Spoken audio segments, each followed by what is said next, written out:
Sampurasun, Rahayu Bagya Waluya Rahayu Sagung Dumadi, Laju Mulus Tina Kanan Pamaksadan.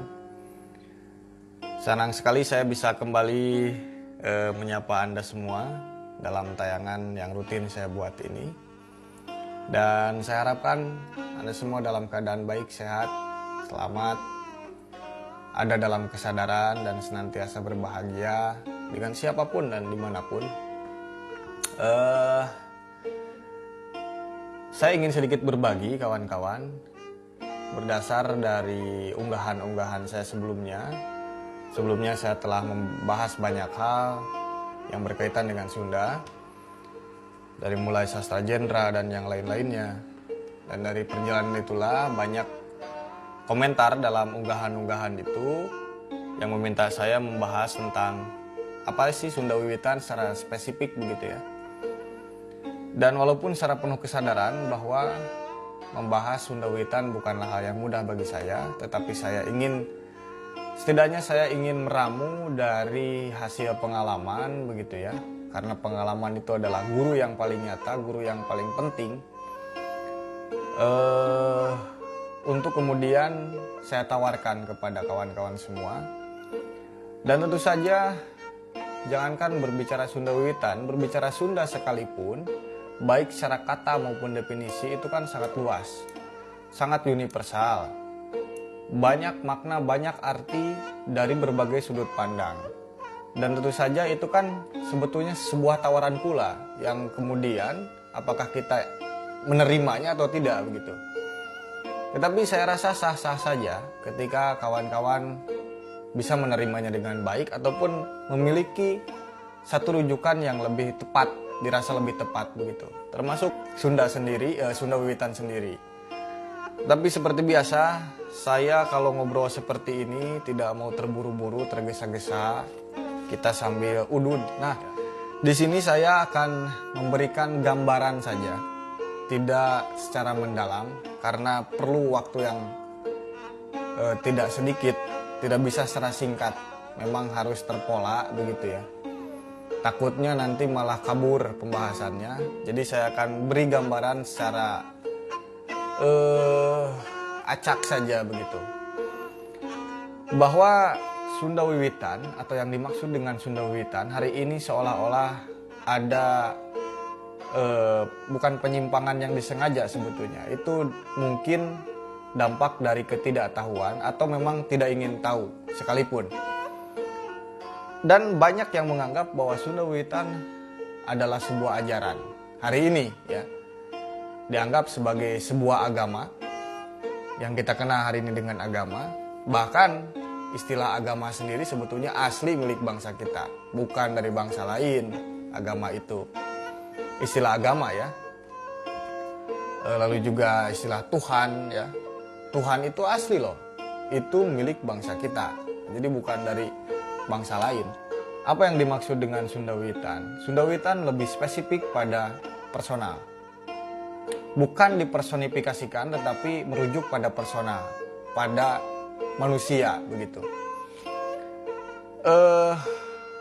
Ada yang menyebutkan bahwa Sunda Wiwitan adalah sebuah pola bagaimana merawat lingkungan, bagaimana merawat hutan, sungai, pertanian, rumah, lalu juga merawat tata titi atau tata cara kehidupan bermasyarakat, adat istiadat, dan banyak hal yang berkaitan dengan kemasyarakatan.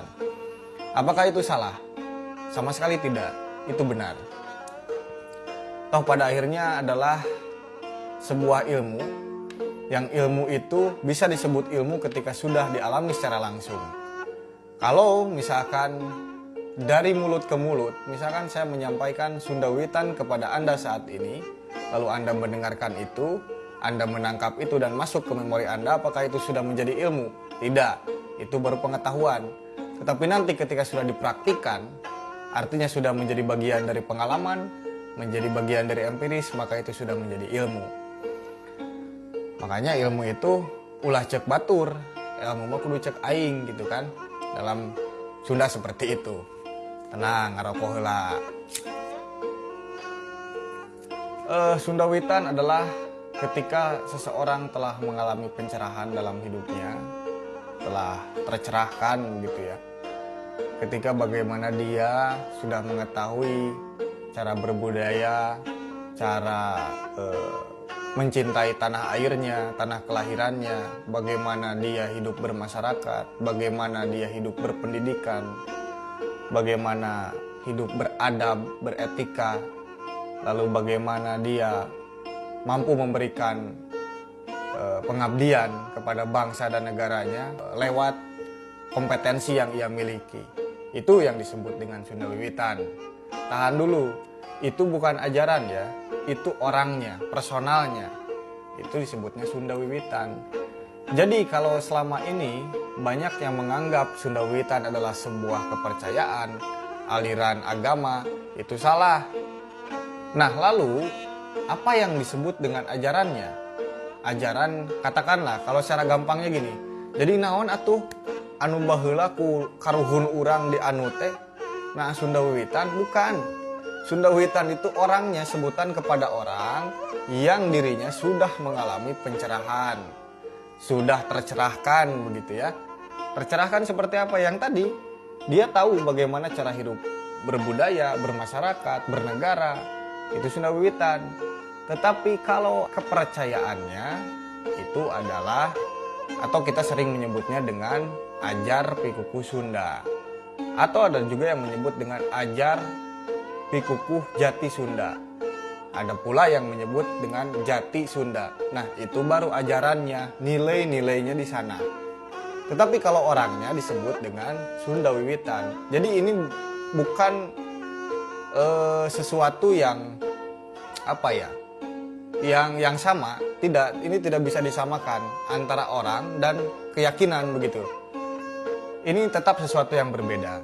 Makanya salah besar ketika menyebut bahwa Sundawiwitan adalah sebuah ajaran, bukan. Adalah sebuah keyakinan ya, bukan. Itu adalah personal, sebutan untuk personal. Contoh secara mudah saja seperti ini. Ketika Anda melihat tanaman yang kering karena tidak tersiram air hujan misalkan, lalu Anda dengan spontan melihat tanaman itu dan Anda mengambil ember lalu diisi air, disiram. Padahal itu bukan milik Anda, tanaman itu. Nah itu Sundawiwitan. Dia sudah menggunakan kecerdasannya, menggunakan dirinya yang sudah tercerahkan itu untuk berperilaku, melaku guna. Tanaman itu kemudian hijau kembali. Berkat dia menyiramnya. Itu Sundawiwitan. Makanya jangan malu kalau disebut Sundawiwitan. Harus bangga. Karena sekarang itu, kalau dengan penuh kesadaran kita berpikir, bangsa kita itu seolah-olah sudah agak aneh ya. Orang-orang sekarang malu disebut animisme, dinamisme. Kalau saya, ada yang mengatakan secara langsung di hadapan muka saya, kamu animisme? Ya, saya animisme. Saya tidak malu. Dan sebetulnya penuh konsekuensi kalau saya penakut kan. Ngomong gini, saya di sini, itu penuh konsekuensi. Kemungkinan nanti orang-orang tetangga saya nonton video ini, lalu mereka seolah-olah, oh ternyata dia ini kayak gini. Tidak masalah buat saya. Yang terpenting adalah apa yang saya katakan, apa yang saya utarakan adalah sebuah kebenaran. Apa yang menjadi halangan seseorang untuk melakukan kebenaran. Sekalipun itu adalah sebuah konsekuensinya berat begitu ya. Ada risiko. Jalani saja. Toh kebenaran akan menemukan jalannya sendiri suatu saat. Walaupun tidak hari ini, tidak esok hari atau lusa. Tetapi saya meyakini apapun itu bentuknya, ketika itu sebuah kebenaran, maka akan menjadi satu kebaikan bagi dia suatu saat nanti. Kembali lagi ya, ketika kita sudah masuk pada tataran ajaran, pada tataran nilai, itu kan sudah beda lagi. Apa yang disebut dengan ajaran Pikukuh Sunda, itu memiliki cara-caranya tersendiri, bagaimana dia melakukan, kalau dalam agama yang ada saat ini, agama-agama saat ini kan ada yang disebut dengan, mohon maaf ya, berbagai macam peribadatan. Nah istilah Nusantara juga punya sebetulnya sembahyang, itu asli milik kita loh. Lalu bagaimana cara sembahyang para penganut ajar Pikuku Sunda, apakah dia membangun sebuah bangunan yang itu dikatakan sebagai rumah suci? Tidak demikian. Orang-orang yang menganut ajar Pikuku Sunda itu sembahyangnya ya, atau ibadahnya dalam setiap detik, dalam setiap waktu, dimanapun dan kapanpun dia sedang melakukan sembahyang. Di mana? Di mana-mana. Di sungai, di laut, di hutan, di perkotaan. Selama dia memberikan dampak terhadap orang lain, selama dia memberikan perilaku yang bermanfaat untuk orang lain, maka dia sedang melakukan sembahyang. Sembahyang itu dari dua suku kata ya, sembahyang.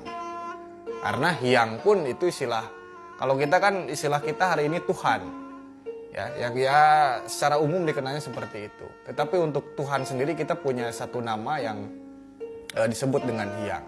Jadi sembahyang itu kita mempersembahkan segala bentuk perilaku kita, pekerjaan kita hanya untuk Dia gitu. Ya disitulah mungkin muncul keikhlasan, istilah ikhlas itu.